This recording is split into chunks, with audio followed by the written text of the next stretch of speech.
it was affected, definitely when it came to the tactile. Graphesthesia was affected. So now, very interestingly, why did I? Okay, where is it playing now? Yeah, there it is. Okay. So the reason why I put this little one here is I had seen him as a baby when he was maybe around 1 year old, and there was continuous crying. Sleep was affected, feeding was affected. He was sort of not a very well regulated child. The parents had a very difficult time taking care of him. His milestones were he used to crawl, then he used to bunny hop, he used to come to W sit. Very difficult time to even come up from the sitting position, coming up to stand. So that time itself, I had told the father, ki, look, I feel that there is a problem which your child has. And he said, no, Didi, it's okay. I think it is normal. And that's what, let it be. So now he has come to us. And very interestingly, after I saw him, there was a paper from Digangi, which I read, is that I can read it from there directly, that another type of sensory integration problem. Okay, his sleep was in for a toss. He had massive sleep issues. Is a child who craves for vestibular stimulation but becomes hyper aroused with movement. Young infants with this problem love to be bounced vigorously. They want to be held and carried constantly. They like to ride in an infant swing and may fall asleep only if they can ride in the car for long periods of time. So this is what Vardu used to do. They used to put him into the car in the night and they used to take a round almost till 2 a.m. in the morning. That was him. So you saw two different kids, one who did not like movement and one who craved for movement. The one who craved for movement, nothing was done in him in spite of, okay, one more thing is because of the hypotonia, his hips were out. He could not balance himself well. So he had bilateral integration and sequencing problems, which continue even today. So the reason he has been referred for therapy is the affect, if you can see, and none of you all mentioned the affect.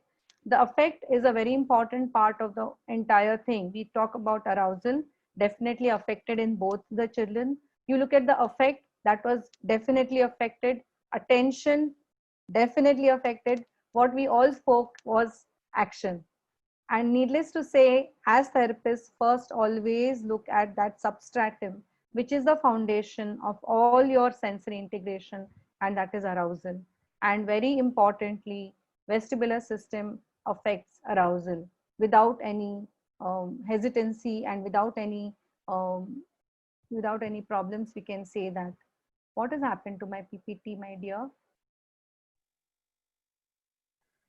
Yeah, असं का झालंय? Ma'am, share screen, please. Okay. Yeah. Is it there now? Share screen, 1 minute. Yeah, it's there now. I Yeah, think. we can see. So the receptors, coming to the basic thing of any sensory system, are the receptors.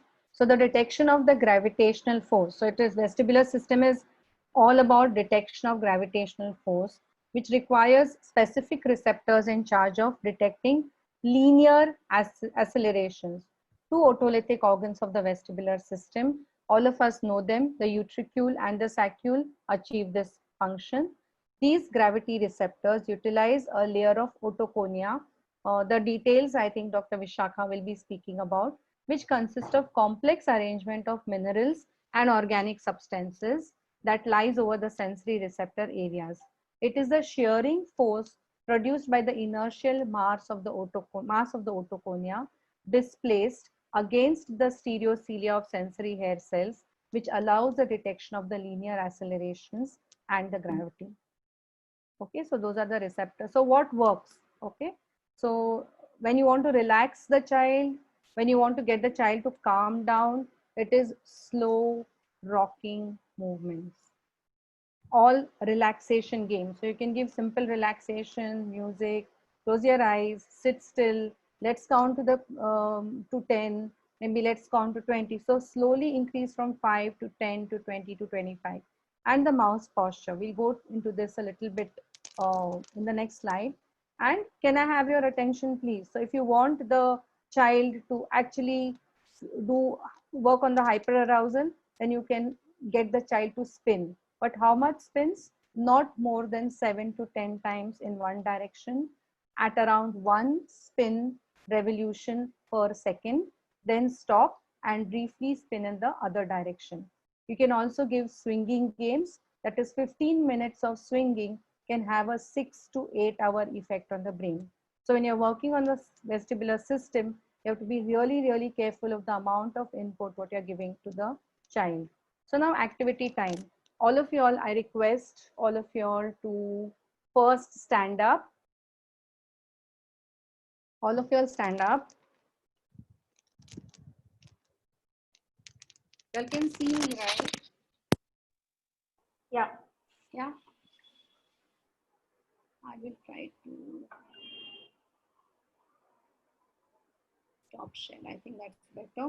We will go to these activities. Okay. Now, first thing I would request you all to do is stand up like what we did with Vardu. Just hands out and feel what's happening to your head and your balance. Okay. Now, to the left and to the right, to the left and to the right, and to the left and to the right. And go a little faster, go a little faster. 7. And now come to a standstill. Just feel yourself. How is your arousal? How is your attention? What are you feeling? Make a note of these. Hands down now. Now coming to the legs. Leg up. Stand on one leg. And now hands to the side. And go to the right. And go to the left. And go to the right. And left and right. Again, observe what you're feeling.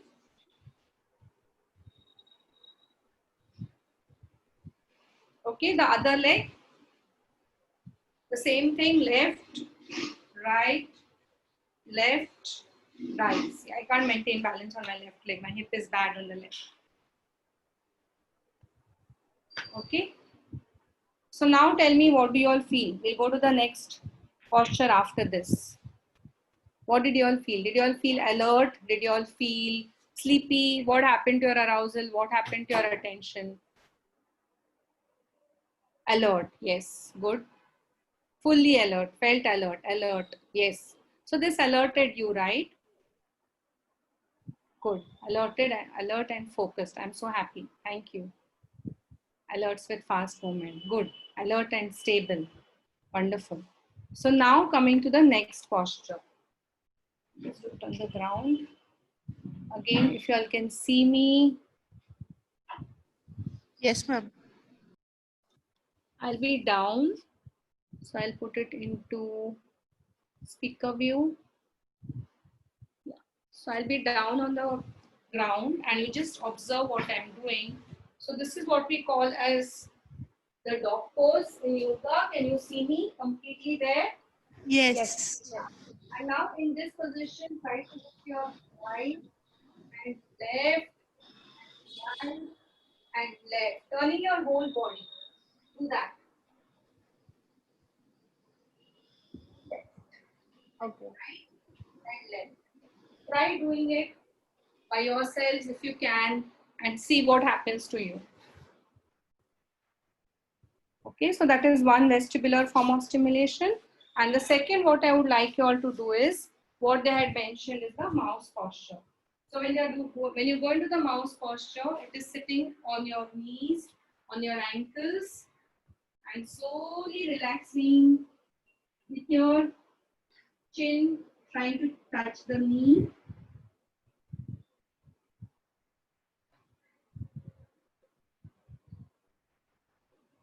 And just being there.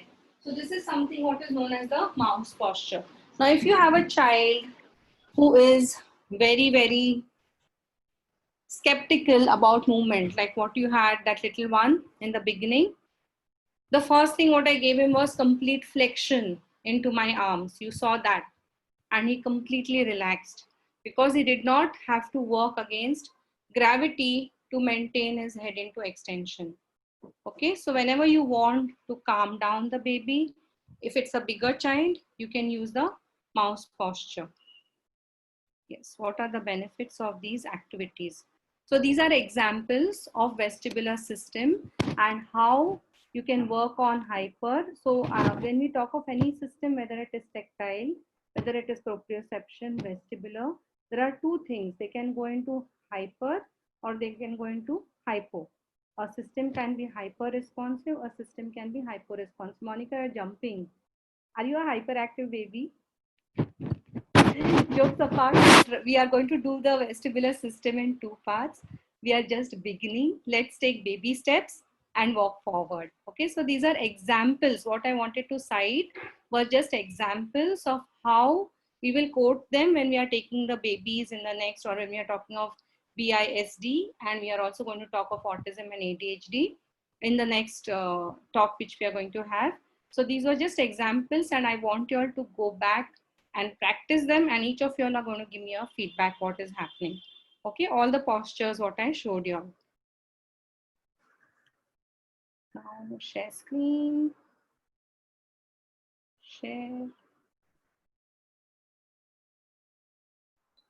Okay, so how to do a mouse? Find a comfortable position, take off your shoes and socks. Please do this properly, the mouse.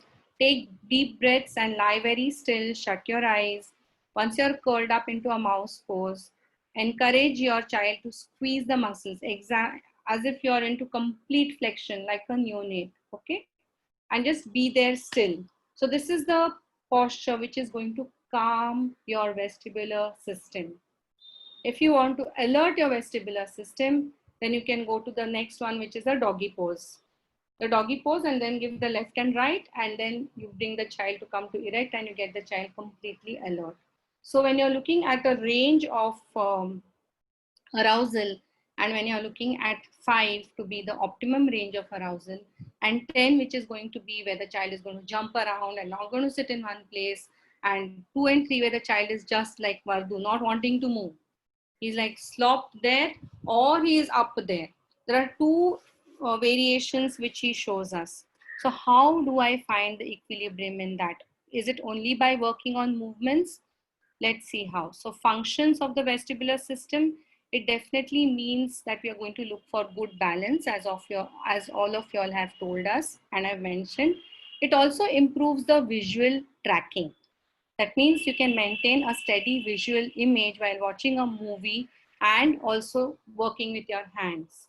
You can smoothly look up at the whiteboard and then write it down. You can read effortlessly, and kids who have problems, they definitely find it hard. Ma'am, we can't hear properly. Sorry, I have not put this.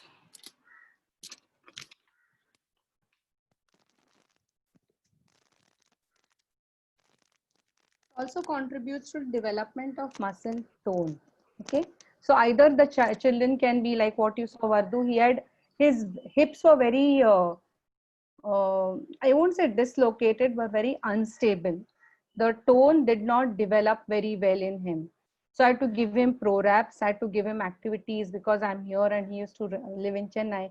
We at that time instituted TheraBand, the ball, etc., etc. So we had to develop his muscle tone. So it works on the muscle tone, visual functions. It also supports language development. We have, those of you all have been in the auditory system, definitely understand the role vestibular system has on the language development. It helps the child in activities of daily living. How? Because of the vestibular system and reaching the bilateral coordination. BISD is bilateral integration and sequencing deficit. So children who have a vestibular problem or vestibular system affection will show a BISD. It also encourages self-regulation.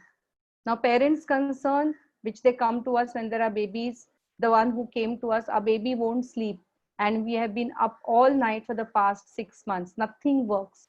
We have tried ignoring the crying, rocking back to sleep and riding in a car for hours on end. We are exhausted at our wits end and nobody is functioning and nothing is functioning in the house.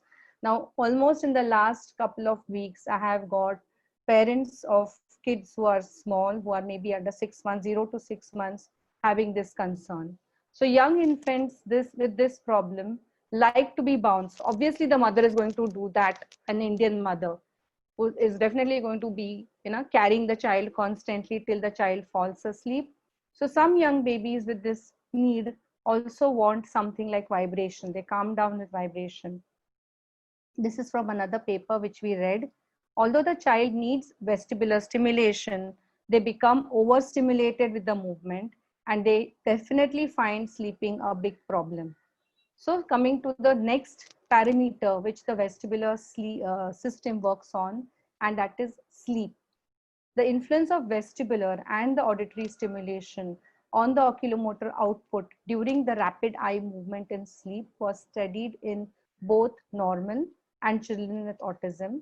One measure of the ocular activity from the entire night which measured the degree of REM clustering without reference to REM sleep time, was significantly smaller for children with autism than with typical children under the influence of vestibular stimulation. The duration and organization of REM bursts significantly increased during the course of night in normal children in response to vestibular stimulation, and they showed no response in the children with autism. The induced changes are manifestations of specific effects of basic activity of REM sleep, since no changes in the percentage of REM sleep or nocturnal sleep cycle was seen. So definitely, as we know that REM sleep is very, very significant in our kids, and it is very important to see to understand that vestibular system has its effects on sleep. The next system has its effects is the system of respiration. Now they had put these preterm kids on a device and had offered them vestibular stimulation. It was delivered to preterm infants before their scheduled feeds, and this modulated their respiratory rate. Sherin, can you please mute yourself?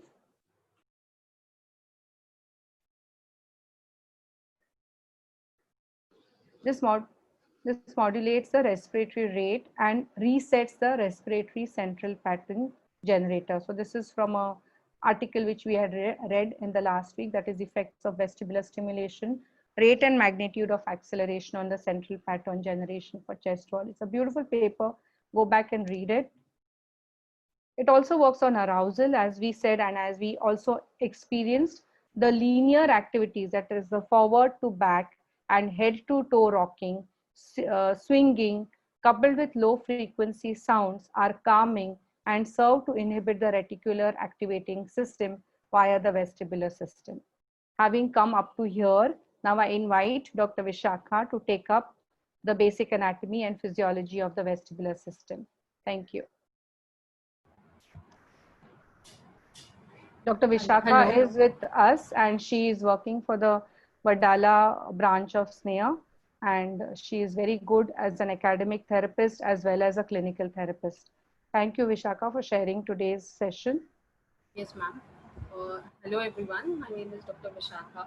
So we'll be starting with the basic anatomy and physiology of vestibular system. Ma'am, can we share? Okay. Do you want me to go to the video or? Yes, yes, ma'am, the video.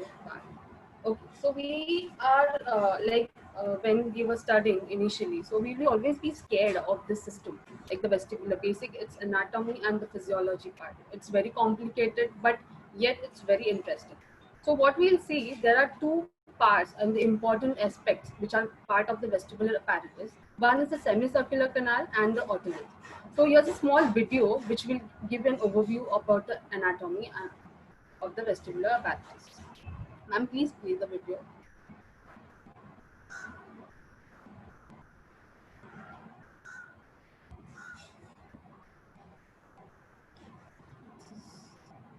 The voice a bit, the sound is not there.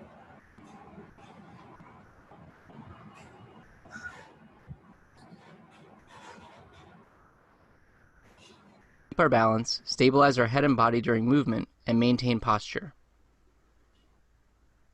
The main components of the vestibular are responsible for providing our brain with The vestibular system is a sensory system audible responsible now? for providing our Yes, brain with ma'am. information about motion, head position, and spatial orientation. It is also involved with motor functions that allow us to keep our balance, stabilize our head and body during movement, and maintain posture. The main components of the vestibular system are found in the inner ear in a system of compartments called the vestibular labyrinth, which is continuous with the cochlea. The vestibular labyrinth contains the semicircular canals, which are 3 tubes that are each situated in a plane in which the head can rotate. Each of the canals can detect one of the following head movements: nodding up and down, shaking side to side, or tilting left and right. The semicircular canals are filled with a fluid called endolymph. When the head is rotated, it causes the movement of endolymph through the canal that corresponds to the plane of movement. The endolymph flows into an expansion of the canal called the ampulla, within which there are hair cells, the sensory receptors of the vestibular system. At the top of each hair cell is a collection of small hairs called stereocilia. The movement of the endolymph causes movement of these stereocilia, which leads to the release of neurotransmitters to send information about the plane of movement to the brain. The vestibular system uses 2 other organs, known as the otolith organs, to detect forward and backward movements and gravitational forces. There are 2 otolith organs in the vestibular labyrinth: the utricle, which detects movements in the horizontal plane, and the saccule, which detects movements in the vertical plane.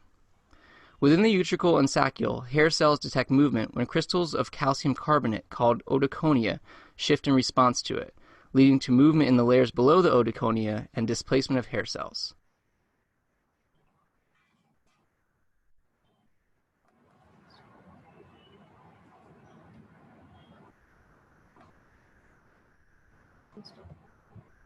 Stop.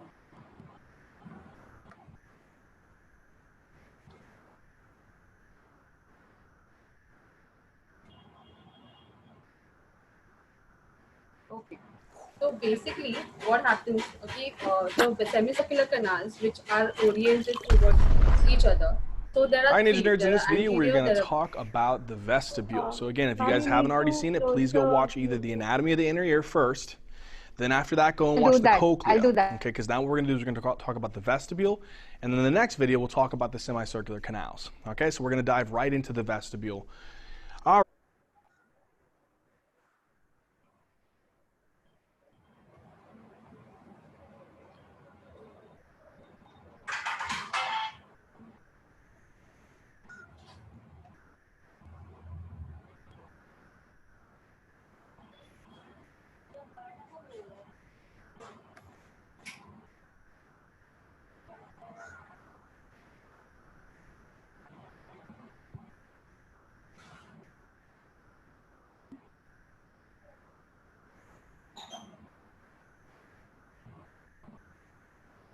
Just give me a second. yeah. Sorry, I didn't realize I was on mute. I was continuously saying I've lost the PPT. Here it is. There you go. This one.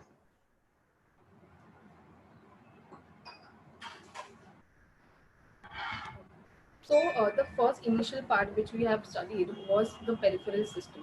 So what happens mainly is that the hair cells movement to either of the axis, that is towards, it always move away from the head loop.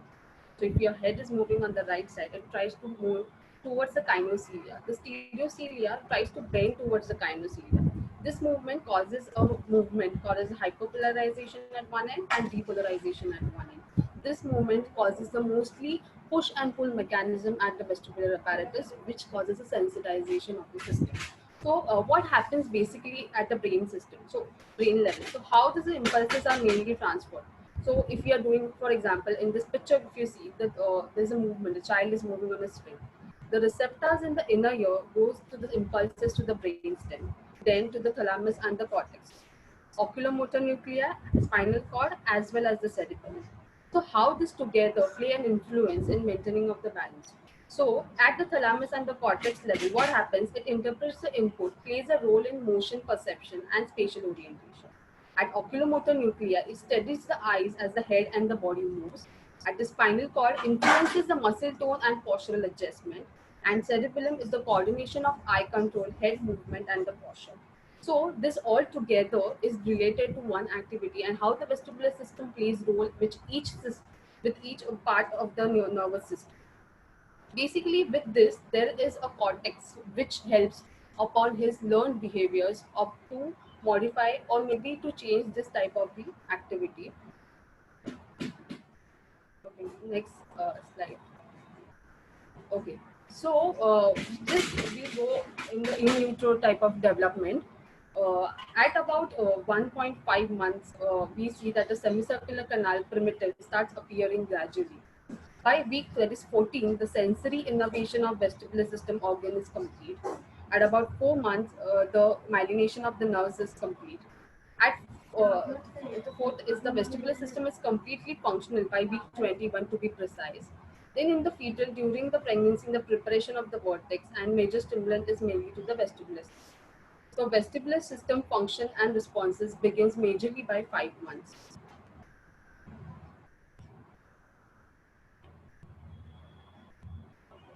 Next slide. Okay.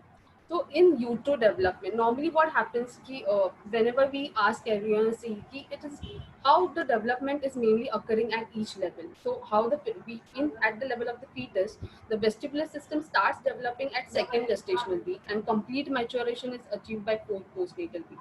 Most important aspect which even ma'am told us is the effect of gravity on the vestibular system. So vestibular apparatus responding to gravity is the most non-adaptive, most energy source of neuronal activity. The first part are formed in the third week in utero, and the system is functioning by the eighth week. So no, we someone like believe like ki if mothers are like carrying the fetus in the womb, like how will be the mother's movements or how will her actions be related or are having influence on the fetus. So in 1984, that is so beyond before the time, like they had discovered that vestibular system of a fetus has no capacity to respond. However, later in that time, Odins, there was a scientist whose opinion was that the vestibular system of fetus is constantly stimulated when mother is walking, dancing, or simply changing the position. To support this, there was a study which was done in NASA in which they had this mother carrying in the vestibular mediated uh, system, that is the environment. So in which the vestibular apparatus in the fetus with vestibular mediated behavior of the mother showed that the results of the otolith organs are unloaded, but the semicircular canal receive high level of stimulation through rotations of mother's body. Thus, it proves that maternal movements play an important role in vestibular sensory development. So like activity, so I want to do two basic things that activity. One is the small rocking in place this way, just gentle rocking front and back. Okay, and second one is putting the head down and rotating in from sideways. Okay. Okay. I want to know what difference do you feel in both of the activity. Can you write in the chat box? One is just rocking in sitting position, and second is the head rotating from side to side.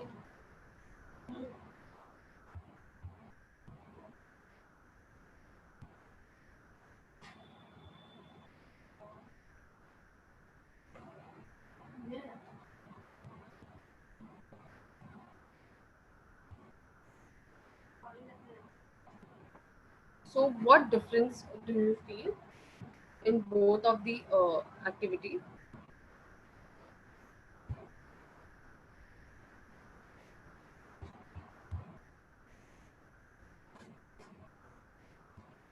Okay, anyone wants to write?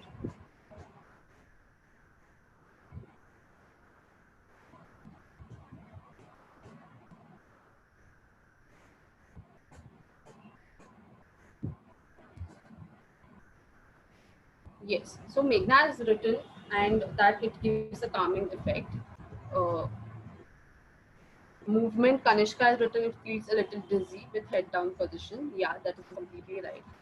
And head rotating gives a uncomfortable done for long. So Albertina is saying that. Okay, so it's quite correct. Oh, That I would the like to add something to this, that if you yes, ma'am. notice the moment the head goes down and if you observe the flushing which comes onto your face, I got flushing on my face when my head goes down. Definitely dizzy, I did not feel. I felt my respiratory rate going a little bit higher when it came to my head down and then the rotations. That is something what I felt. And I also felt the eye movements as opposed to the gentle rocking.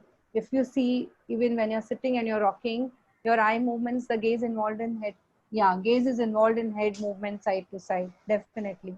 So you see that your vision, your respiration, your heart rate, your affect also undergoes a shift when you're bending down and rotating and when you're sitting up and rocking. There are a lot of changes which come into every system if you can observe and be sensitive to it. Thank you, Vishaka, for this activity.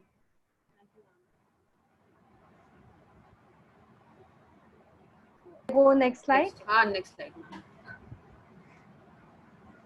Okay. Now there's a small video or the GIF in which everyone knows Winnie the Pooh characters. So can you see Tigger? How is he? Yeah. It's all over the Jumping, yeah, all over the place, jumping. He's too much of movement. And the other character is like he's not interested. He's like, keep done, please. I don't want to move from here. Yeah, someone has written something. Okay. So basically, the vestibular system has a two type of responses. One is hypersensitive and one is hypersensitive. So we'll be looking at two of the reaction which plays and the need of the vestibular system which plays in terms of the processing the disorder. So when you see a vestibular hyposensitive child, or what do we see? Like the child is normally hanging their head off the edge of the bed, twirling and spinning around, jumping up and down or jumping off things, exaggerated rocky movement, constantly on go, tons of energy and doesn't seem to be able to sit. So can you relate to some to amount of it with the Tigger? Like I think we should claim that he's like a little of a vestibular hypersensitive. Okay, next is vestibular hypersensitive. In this, the child is very having uncoordinated and awkward movements. It loses balance, they stumble, they bump into the furniture, walks into doorways, strong dislike or aversion to slides and swings, fearful of crawling and walking. So what happens? The vestibular hypersensitive child is normally very you can see very fearful of movements. They don't like much of shifts in their movement, much of shift in them in their positions. So you can see that some child might be delayed in their milestone who is having vestibular hypersensitive. Guys, can you mute yourself?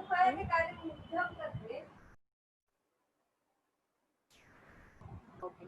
Next slide, you need. Okay. So vestibular stimulation is very powerful as a tool to help regulate arousal levels to enable self-calming and focus attention. One of the strategies to decrease a hyperaroused state in a child is to use sensory inhibition to diminish arousal prior to bedtime or at the other times when the child is overly active and needs to sit quietly for learning or tabletop activity. Linear movement activities, that is forward, back, and head to toe rocking, swinging, coupled with low frequency sounds, are calming and serve to inhibit the RAS system, reticular activating system, via the vestibular system. When the child is unable to fall asleep on his own, movement may be introduced to dampen the hyperaroused. So, crib cradles, example, hammock swing designed for the crib, a vibratory mattress, or a water bed mattress help to further soothe the over-aroused child. Swinging the child within a soft blanket filled with pillows or lying with the head inverted slightly may also inhibit the arousal level. So there's a difference in terms of the sensitivity and how we can able to control that of vestibular sensitivity in a child. To the next slide. So vestibular system like acts as a GPS system of our body. So there's input coming on from everywhere. Like there's visual, there's auditory, there's tactile, there is prop. So what happens? Uh, the muscle and the joint tendon tells the body how to move in the space. So mainly it is related to the balance and coordination as one of the input. Then in the visual, it tells eyes that we are seeing the correlation with the objects and the world. So what we are seeing and correlating with the proprioceptive system along with the vestibular system. So where the vestibular system is housed, you begin at home. Vestibular or the GPS system sends messages and signals of which roads the body must follow. Destination where your vestibular system directs you, but the gravity plays an important role in influencing this system. And the next slide. So vestibular system and cognition. Cognitive functions have also limited development windows when their underlying brain structure establish long-lasting connectivity with repercussions for life. During movement, sensory motor loops transmit conflicting or inaccurate information in vestibular impaired patients, and this could lead to faulty wiring and deficit in the cognitive function. Vestibular inputs provide several types of information which are respectively engaged for diverse corresponding sensory motor cognitive processes. Possible mechanism for vestibular deficit, long-lasting posturomotor instability in the absence of any neurological impairment suggests that axillopsia resulting from a complete lack of vestibular information in child leads to dynamic head control in everything. So it is mainly associated with the postural tone and the muscle extensor activity. This contributes to secondary delays in the learning process such as reading, writing, and fine motor control, as well as concept building. So, absence of vestibular inputs to the hippocampus leads to the failure to establish normal brain representations of the body in space. Resulting hippocampal atrophy could have a negative impact on the memory, behaviors, and the relational reasoning. The vestibular impairments leading to incomplete and imprecise sensory feedback loops, problems with gravity sense, the sense of relations among one's body parts, and the distinction of self movement. Ma'am, the slides.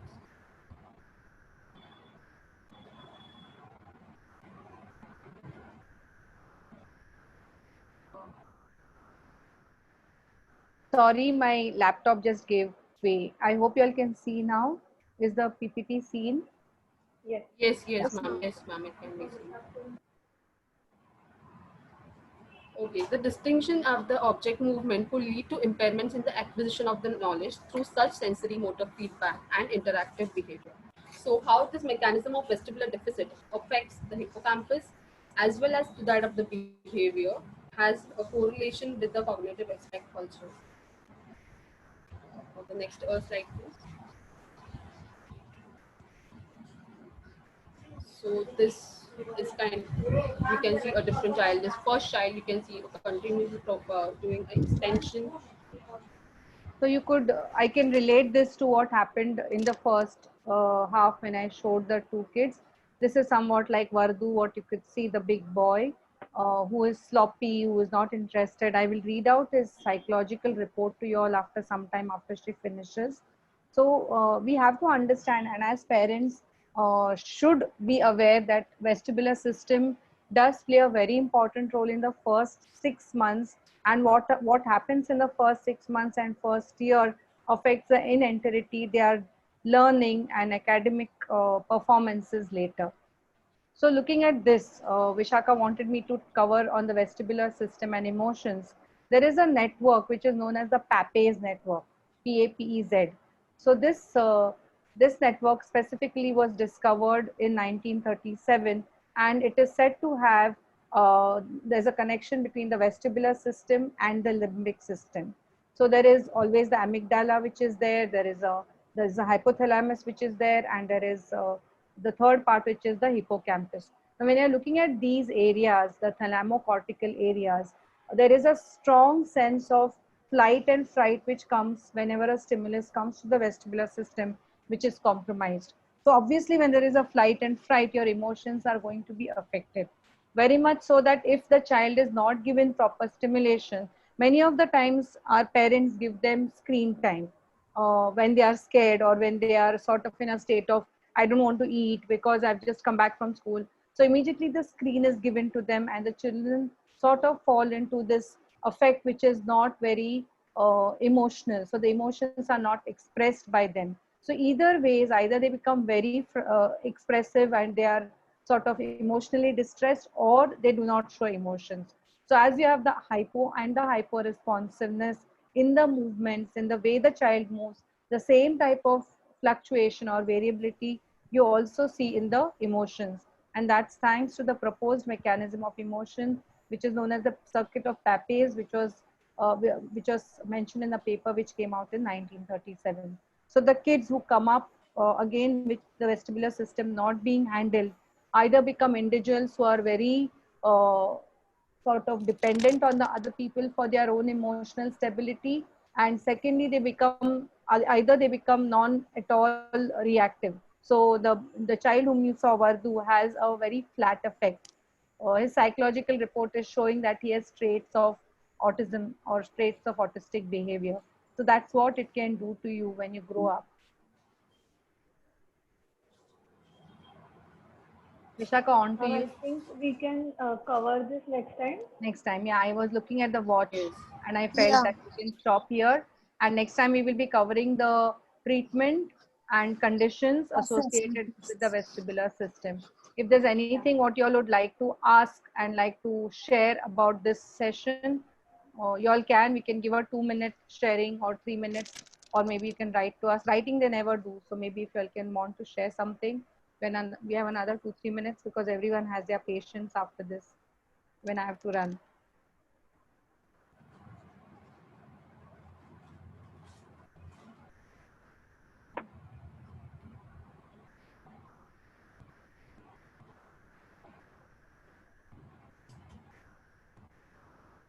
So if there's nothing to share, can we then stop?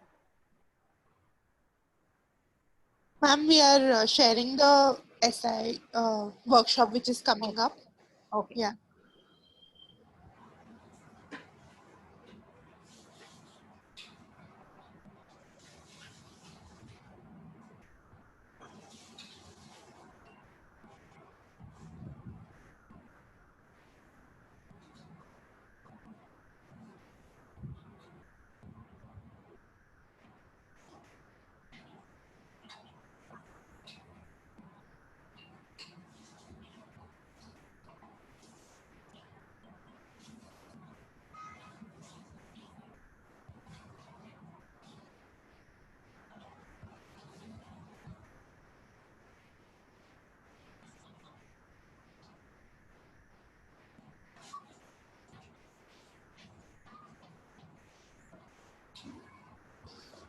So guys, there is this sensor integration workshop coming up on 28th, 29th and 30th of August. So for further details, if you want to register, you can contact us or you can contact Puri or Latifa and get yourself registered for the workshop. It will be a 3-day workshop and e-certificates will be provided for the same. Also, we would like to know if you would like to do a vestibular workshop, I mean a detailed workshop on the vestibular system, so that we can have a nice 2-day detailed workshop on the vestibular system. We came out with this idea while we were preparing for this talk today. So if you're like pour in messages, you can visit or tune into our Instagram and Facebook page, Sneha Pediatric Hub. Thank you. Thank you, Arya. Thank you, Arya. The team of Heads Up, thank you for being there and supporting the whole venture. Thank you, ma'am. Thank you, ma'am. Thank you, ma'am.